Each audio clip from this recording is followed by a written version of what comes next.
A single spark can burn a forest to ashes. A single word can do the same to a life, a family, or a nation.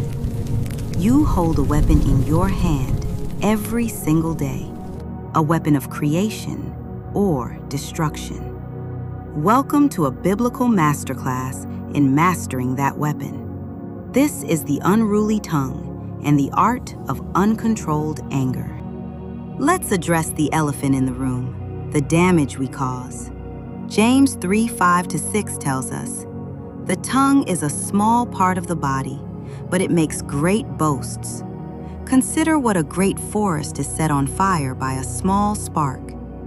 Think about how one reckless word, one harsh answer, sets a family on fire for generations. Pause for a moment and be honest.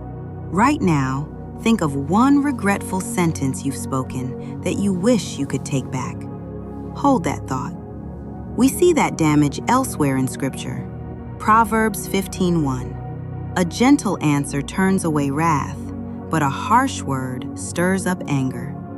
You have a powerful dial. When a conversation gets hot, do you turn the dial towards gentle, or do you crank up the harshness?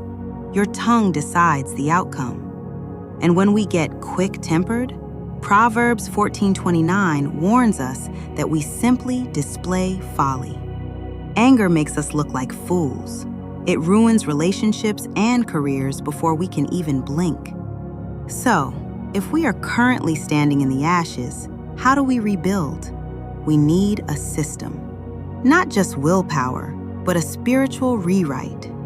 This next section will show you exactly how to transition your words from poison to medicine. This is where the wisdom kicks in. First, we need to cultivate a new internal landscape. The tongue is connected to the heart. Galatians 5:22-23 shows us what should grow there. But the fruit of the Spirit is patience, kindness, self-control. If you have patience, you won't explode in anger. If you have self-control, you can filter your speech. And we must rewrite our automatic responses. James 1:19 gives us a formula that will save your relationships. It is so simple, but it is revolutionary. My dear brothers and sisters, take note of this. Everyone should be quick to listen, slow to speak, and slow to become angry. We usually reverse this. We are slow to listen, quick to speak, and immediate to get angry.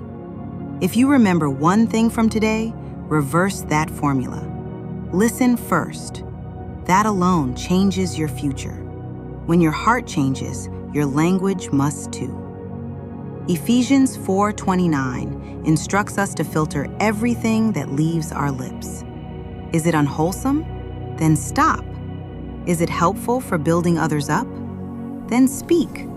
Does it according to their needs? You use your words to provide what they need. Wisdom isn't just about knowing, it is about applying. Your words can bring healing. Proverbs 12:18 says, "The tongue of the wise brings healing." Imagine a life where you are known for your calming presence and restorative words. It starts with a deep desire to change. The easiest place to start is with the prayer found in Psalms 141:3. "Set a guard, O Lord, over my mouth.